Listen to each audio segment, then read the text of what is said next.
सहनाववतु सहनौ भुनक्तु सह वीर्यङ्करवावहै तेजस्विनावधीतमस्तु मा विद्विषावहै। ओम शांति शांति शांति।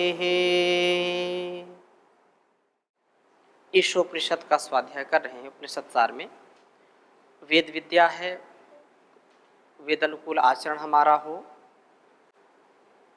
इसके लिए निरंतर हम प्रयासरत रहें। जैसे शरीर को भोजन की आवश्यकता है, वैसे हमारे बुद्धि, हमारी आत्मा को ज्ञान की आवश्यकता है। बिना ज्ञान के हमारा जीवन महान नहीं बन सकता है। ज्ञान से ही हमारा जीवन महान बनता है। ज्ञान से ही इस जहान को भी महान बनाने का कार्य हम करते हैं। इसलिए ज्ञान विहीनः सर्वमतेन भजति न मुक्तिम जन्मशतेन। ज्ञान ही सबसे बड़ा है। हम ईशोपनिषद के 3 मंत्रों का स्वाध्याय कर लिए हैं। एक बार वाचन करेंगे। ईशावास्यमिदं सर्वं यत्किंच जगत्यां जगत् तेन त्यक्तेन भुञ्जीथा मा गृधा कस्य स्विद्धनं कुर्वन्निवेह कर्माणि जिजीविषेशतं समाः एवं त्वयि नान्यथेतोऽस्ति न कर्म लिप्यते नरे असुर्यानाम ते लोका अंधेन तमसावृता तास्ते प्रेत्यापि गच्छन्ति ये केचात्मनो जनाः। 3 मंत्र लगभग सबने स्मरण कर लिए होंगे। 1-2 लोगों से सुन लेते हैं ताकि आपके अंदर ये उत्साह बना रहे कि कभी भी हमसे भी पूछा जा सकता है। ओम ईशावास्यमिदं सर्वं यत्किञ्चित्यां जगत्यां जगत् तेन तक्तेन भुञ्जीथा मा गृह्य कस्य स्विद्धनम्। ठीक है। वेद मंत्र, ये वेदों का जो ज्ञान है सबसे महान है। घर घर वेदों का ज्ञान और घर में वेदों के मंत्रों का उद्घोष होता था। चलिए सुनाइए बेटा जी।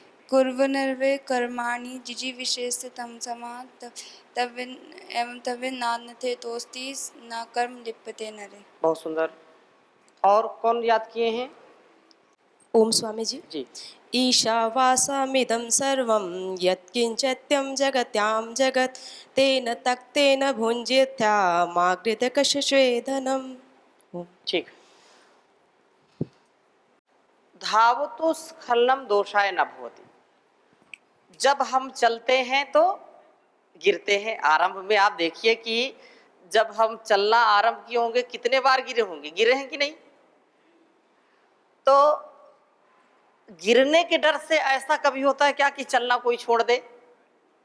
तो ये जो वेद, उपनिषद, दर्शन, इनके जो श्लोक है, मंत्र है, सूत्र हैं, याद करने में तो बड़ा कठिन लगता है, लेकिन एक बार जब याद हो जाता है तो बहुत आत्म संतोष होता है। इसलिए इनको जरूर स्मरण करना चाहिए। गुरुकुलों में तो छोटे छोटे बच्चे पूरी पूरी गीता याद कर लेते, उपनिषद पूरी याद कर लेते हैं। अस्तु, तो हम आगे चल रहे हैं। पिछली कक्षा में से किसी का कोई प्रश्न हो तो पूछिए। ओम स्वामी जी प्रणाम। जी प्रणाम। क्या हम अपने प्रारब्ध के अशुभ कर्मों को प्रायश्चित करके उससे मुक्त हो सकते हैं? जरूर हो सकते हैं जी स्वामी जी, जरूर हो मार्गदर्शन सकते हैं। यदि त्रुटि हमसे पहले हो गई है, प्रारब्ध हमारा हमने समझ लिया कि खराब हो गया, तो हम अपनी भूल को सुधार लें। भूल को सुधार लेंगे तो निश्चित लाभ मिलेगा। लेकिन ये नहीं हो सकता कि जो गलती हमने की उसका हमको परिणाम ना मिले, उसका फल ना मिले, ये असंभव है। जो गलती हुई है, अब जाने या अनजाने, जैसे उदाहरण देते हैं, छोटा बच्चा हो या बड़ा बच्चा हो, सब जानते हैं कि अग्नि में हाथ डालेंगे तो जलेगा। अच्छा ये बताओ, भूल से अग्नि में हाथ चला गया तो जलेगा कि नहीं जलेगा, और जानबूझ करके कोई डालेगा तो भी जलेगा। अग्नि में हाथ डालना मतलब जलना। तो गलती चाहे जानबूझ करके हुई है या अनजाने में हुई है, उसका परिणाम तो भोगना पड़ेगा। हाँ, जब हम एक बार समझ लिए कि अग्नि में हाथ डालने से जल जाते हैं तो दोबारा मत डालें, तो आगे से हम सावधान रहेंगे। कोई जाने अनजाने विष खा ले तो उसका असर होगा कि नहीं होगा? होगा। ऐसे ही जो न्याय व्यवस्था परमात्मा की है, उस न्याय व्यवस्था में आपको जो आपने कर्म किया है मन से, वाणी से और शरीर से, उसका परिणाम तो भोगना ही पड़ेगा किसी भी रूप में। अब उसको ये काम किया है तो ये भोगना पड़ेगा, ये इदम इत्थम ऐसा ही है ऐसा हम कह नहीं सकते, क्योंकि ऐसा हम कहेंगे तो फिर समाज में बड़ी अव्यवस्था हो जाएगी कि इसने ऐसा किया था तो इसको ऐसा हो गया। ऐसा हम स्वयं अपने लिए भी नहीं कह सकते, दूसरों के लिए भी नहीं कह सकते, क्योंकि ये रहस्य है, ये व्यवस्था सब जान नहीं सकते। तो ये बात जो आपने प्रश्न पूछा है, क्या हम अपने प्रारब्ध को जो पहले किया है उसको पुरुषार्थ से बदल सकते हैं? अवश्य बदल सकते हैं, लेकिन पुरुषार्थ से। राम मूर्ति का नाम सुना है आपने शरीर के विषय में। राम मूर्ति क्षय रोग से पीड़ित थे, उनको जो है कोई रोग, टीबी रोग हो गया और भी बीमारियां हो गई, बिल्कुल दुबले पतले, बिल्कुल अस्वस्थ, अस्त व्यस्त। लेकिन उन्होंने पुरुषार्थ किया, पुरुषार्थ करके इतना बलिष्ठ शरीर बना लिया कि देश और विदेश में भी उनकी ख्याति, आज तक उनका नाम लिया जाता है। ठीक है ना? तो पुरुषार्थ ना करते तो मरना तो था ही, लेकिन मरना है तो पुरुषार्थ करके मरो। कल भी ये चर्चा हो रही थी। तो उससे हमको आत्मसंतोष मिलता है और उससे हमारे जीवन में सहजता, सफलता और सजगता आ जाती है। ठीक है? और भी अनेक उदाहरण हैं जी। एक प्रश्न और ले लेते हैं, इनका प्रश्न था जी। ओम स्वामी जी। जी मानवता के लिए अहरनिश पुरुषार्थ कर रहे हैं, आपके लिए बहुत बहुत साधुवाद। मेरा प्रश्न ये है कि हम जब प्राणायाम करते हैं जी तो बाईं नाक से ही श्वास को क्यों इनहेल करते हैं? जी। एक प्रश्न है। दूसरा है कि जब हम यज्ञ करते हैं तो केवल गौमाता की घृत से ही यज्ञ क्यों करते हैं? जी ये दो प्रश्न हैं। ठीक है, बहुत सुंदर बात है, बैठिए। जो सूर्य भेदी, चंद्र भेदी ईड़ा और सुषुम्ना को समझते हैं, ठीक है ना? तो उस दृष्टि से हम आरंभ करते हैं बाईं ओर से, और एक वैज्ञानिक पद्धति, जैसे सूर्य और चंद्र, एक शीतलता है, एक में उष्णता है। तो शरीर का जो तापमान है, शरीर के लिए जो संतुलित है, उस दृष्टि से इस प्रक्रिया को हम आगे करते हैं। और भी इसमें वैज्ञानिक तथ्य सत्य हो सकते हैं। दूसरी बात, जो गोघृत से ही यज्ञ क्यों किया जाता है? क्योंकि गोघृत अत्यंत महत्वपूर्ण और अत्यंत रोगों का निवारण करने वाला है। गोघृत सबसे ज्यादा उपयोगी घृत है। ऐसे तो भैंस के भी घी से करने में लोग कोई दोष नहीं है, करते ही हैं। जहां पर गाय नहीं है या गाय का घी नहीं मिलता तो भैंस के घी से करते हैं। परंतु गाय के घी में, गाय के दूध में वह सामर्थ्य है जो अन्य किसी दूध में या घी में सामर्थ्य नहीं है। गाय का दूध, दूध नहीं, वो अमृत कहलाता है। ठीक है? और तो दूध, तो बोले दूध किसका अच्छा है? बोले भैंस का दूध अच्छा है। बोले गाय का दूध क्यों नहीं अच्छा? क्योंकि दूध नहीं है, वो अमृत है, अमृत के समान है। गाय के दूध को खाने से, उसको पीने से कभी भी व्यक्ति को तमस नहीं आता है, वो ऊर्जा से परिपूर्ण रहता है। ऐसे उसका घी का प्रयोग करने से फैट नहीं बढ़ता है, उससे जीवनी शक्ति बढ़ती है। और इसीलिए अग्नि में गोघृत डालने से जो उसके परमाणु हैं वो वातावरण में इतने फैल जाते हैं कि एक चम्मच घी हम अग्नि में डालते हैं तो उससे कई जो है सैकड़ों गुना, एक चम्मच डाला तो उसका सैकड़ों गुना वातावरण उसका शुद्ध होता है। एक जैसे एक चम्मच, कई लोग बोलते हैं कि हम घी खाएं तो अच्छा है, अग्नि में डालने से क्या लाभ है। तो एक चम्मच घी हम खाएंगे तो केवल हमको लाभ मिलेगा, और एक चम्मच घी हमने अग्नि में डाला तो उसका 1000 गुना वातावरण को मिलता है, जो अत्यंत लाभकारी है। गोघृत में जो कीटाणु हैं, जो विजातीय तत्व वातावरण में है, उनको नष्ट करने का असीम सामर्थ्य है, उनको छिन्न भिन्न कर देता है। जो वातावरण के लिए हानिकारक तत्व हैं, विषैली गैसें हैं, उनको नष्ट कर देता है। अन्य घृत आदि में इतना सामर्थ्य नहीं है तो, लेकिन इतना सामर्थ्य नहीं है। तो आगे चले, आज के वेद मंत्र को हम आज चौथा वेद मंत्र पढ़ेंगे और बहुत ही सुंदर चर्चा है। मैं इसको पहले लिख देता हूं, इसको आप लिख लीजिए। अनेजदेकम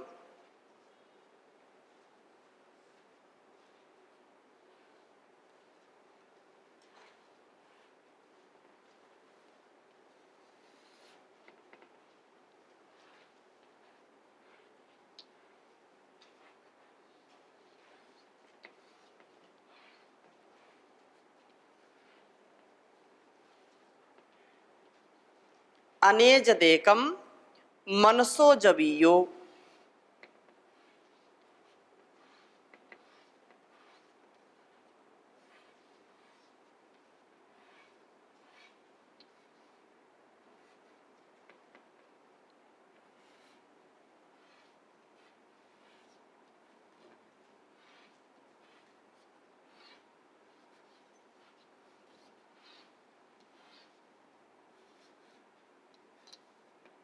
अनेजदेकम मनसो जवीयो नैना देवा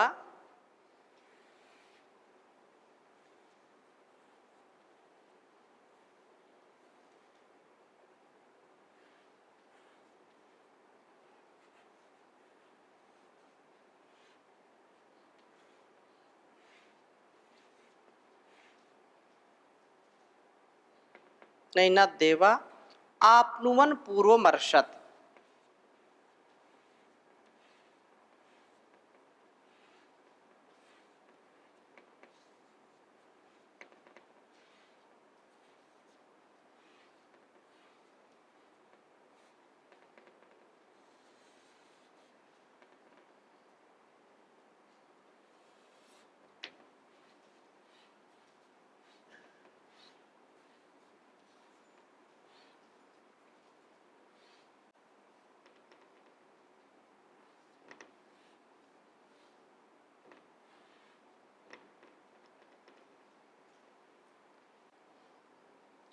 तद्धावतो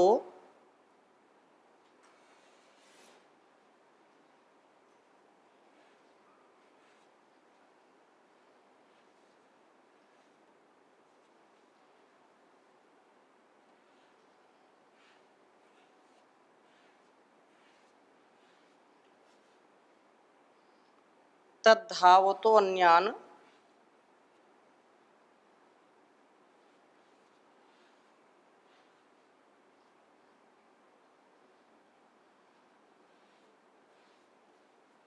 अन्यानत्येत तिष्ठत।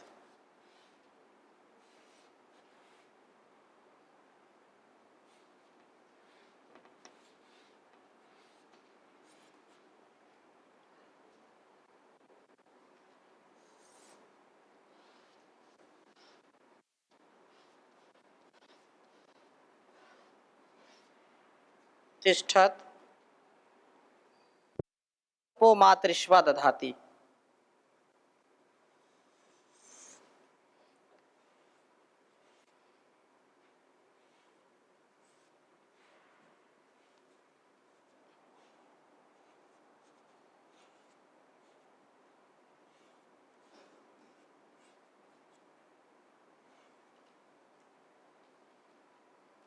तस्मिन् नपो मातृश्वा दधाति। आप लोगों को दिखाई पड़ रहा सबको? ठीक है, बहुत सुंदर। उच्चारण करेंगे। अनेजदेकम मनसो जवीयो नैना देवा आपनुवन पूर्वमर्षत तद्धावतो न्यानत्येति तिष्ठत तस्मिन्नपो मातरिश्वादधाति अनेजदेकं मनसो जवीयो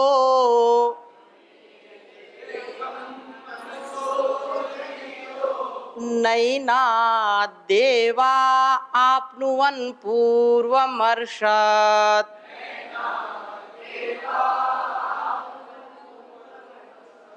तद्धावतो न्यानत्येति तिष्ठत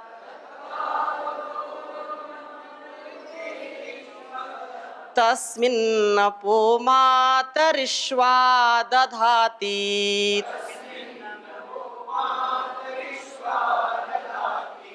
बहुत सुंदर, आपका उच्चारण तो बहुत अच्छा लगता है कि वर्षों से आप पढ़ रहे हैं। हाँ, पूर्व जन्म से पढ़ रहे हैं, ऐसा उच्चारण होना चाहिए। अब इस वेद मंत्र को, इस उपनिषद के मंत्र को समझने का प्रयास करते हैं। यह बात जो कही है एक बहुत ही ध्यान देने योग्य बात है।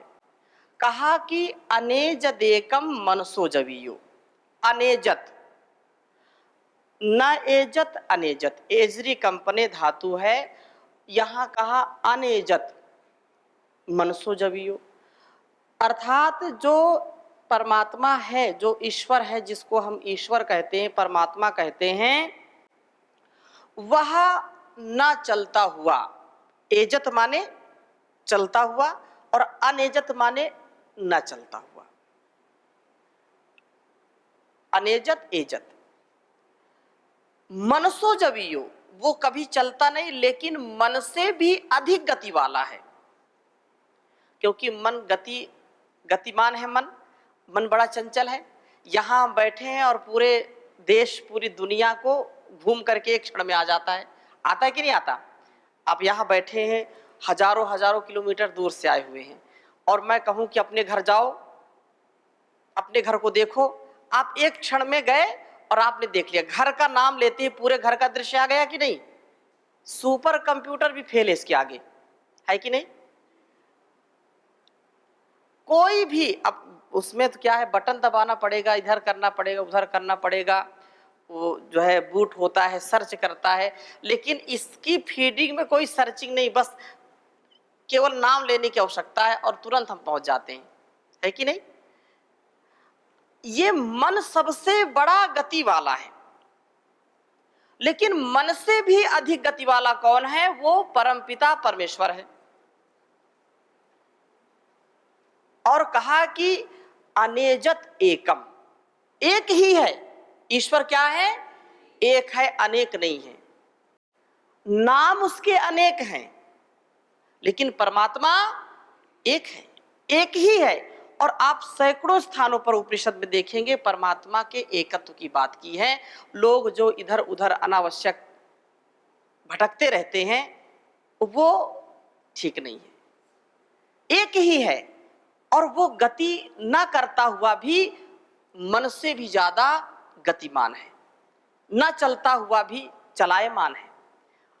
नैना देवा आपनुवन पूर्वमर्षत, उस देव को, उस परमात्मा को हमारी जो इंद्रियां हैं वो प्राप्त करने में सक्षम नहीं है, क्योंकि वो पहले से ही वहां डटा हुआ, पहले से उपस्थित है। अगर ईश्वर चलायमान हो तो उससे हानि क्या होगी? देखो, गति के तीन अर्थ होते हैं, ज्ञान, गमन और प्राप्ति। गति के कितने अर्थ हैं? तीन अर्थ है, ज्ञान, गमन और प्राप्ति, तीन अर्थ होते हैं इसके। तो परमात्मा गति स्वयं नहीं करता, आगे के मंत्र में और स्पष्ट हो जाएगा। अभी केवल इतनी समझने की बात है कि वो गति न करता हुआ भी मन से ज्यादा वेगवान कैसे है। क्यों? क्योंकि यदि यहां पर मैं उपस्थित हूं तो मैं गुरुकुल में नहीं हूं, ठीक है। मैं यहां उपस्थित हूं तो दिल्ली में नहीं हूं, और दिल्ली में रहूंगा तो यहां नहीं रहूंगा। परमात्मा सर्वदेशी है, एक देशी वो नहीं है।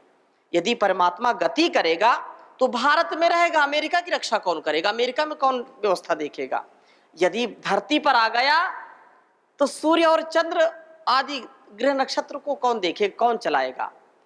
वो पूरे समष्टि में कण कण से लेकर के पहाड़ तक, तिल से लेकर के ताड़ तक, एंट से एलिफेंट तक सबका नियमन करता है कि नहीं करता।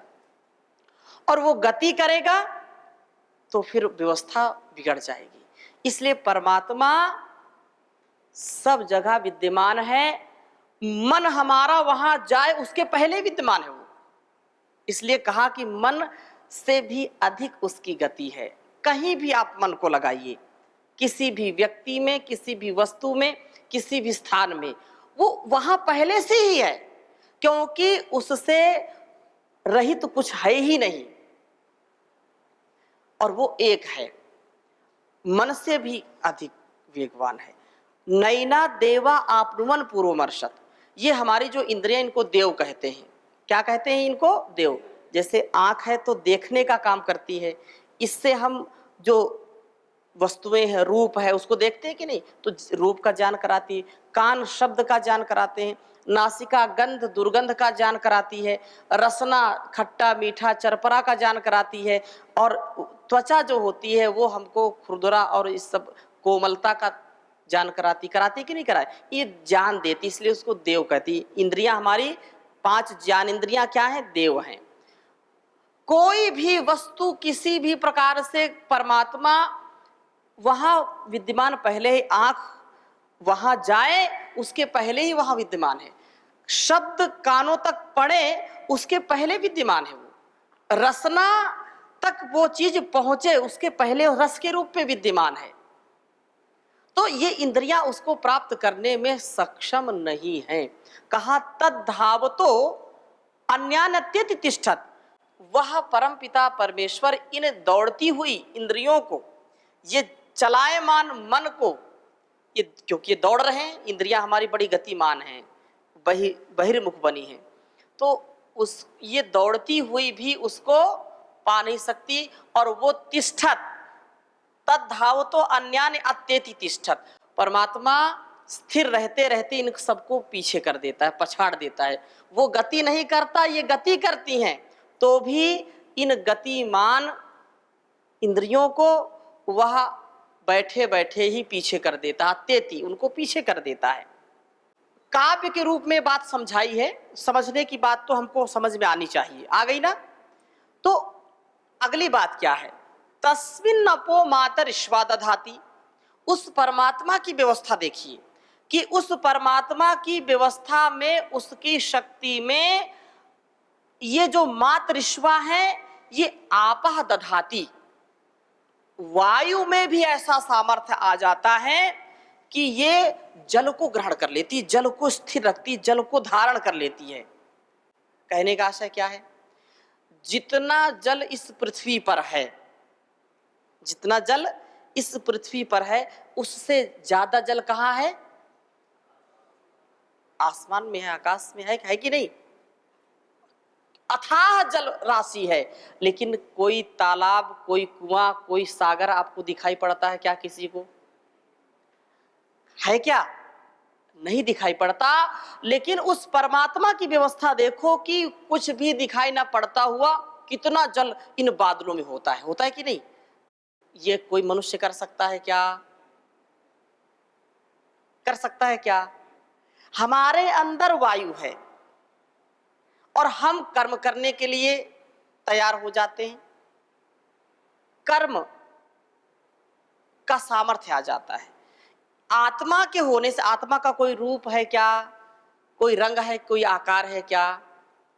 लेकिन उसके होने से हम कर्म करने में समर्थ हो जाते हैं। ये ईश्वर की व्यवस्था है। आत्मा है, प्राण है, तो हम देखने में, सुनने में, कर्म करने में सक्षम होते हैं कि नहीं? अगर उस परमात्मा की व्यवस्था ना हो तो हम एक तिनका भी उठा पाएंगे क्या? नहीं उठा सकते। एक ही चीज तो नहीं है, मुर्दा पड़ा हुआ है, लाश पड़ी है और खूब हट्टा कट्टा व्यक्ति है और उसको बोलो जरा तिनका उठाओ, तिनका क्या, वो अपनी मक्खी भी नहीं उड़ा सकता। सब कुछ है उसमें, केवल आत्मा नहीं, केवल प्राण नहीं है, जिसके कारण पूरा शरीर मिट्टी हो जाता है। लोग बोलते हैं ये मिट्टी है, चलो ले चलो इसको। इसलिए इस परमात्मा की व्यवस्था है। तो हम इस बात पर अपने जीवन को व्यवस्थित करें कि हमारा जीवन कैसे चले, और आत्मा की पुकार है, आत्मा का जो प्रेरणादायक प्रबोधन है हमारे लिए, उसका कभी भी अतिक्रमण हमको करना नहीं चाहिए, जिससे हमारा जीवन सुंदर बने। और उस ईश्वर की व्यवस्था पर पूरा भरोसा रखना चाहिए। हम अपनी पलकें भी ऊपर नीचे नहीं कर सकते यदि उसकी शक्ति हमारे साथ ना हो। कोई पत्ता हिल नहीं सकता यदि उसकी सत्ता ना हो, उसकी व्यवस्था ना हो। क्योंकि लोग बोलते हैं क्या, उसके बिना मर्जी के पत्ता नहीं हिलता। तो इसका तात्पर्य नहीं कि एक एक पत्ते जा करके हिलाता है वो, कि हिलाता है वो, हिलाता नहीं है। अर्थात सब कुछ उसी में है और उसमें सब कुछ है।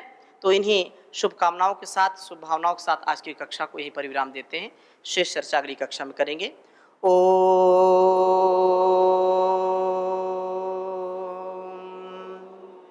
शांति शांति शांति। ओम श्री परमात्मने नमः। ओम श्री गुरुभ्यो नमः। ओम सर्वेभ्यो नमः।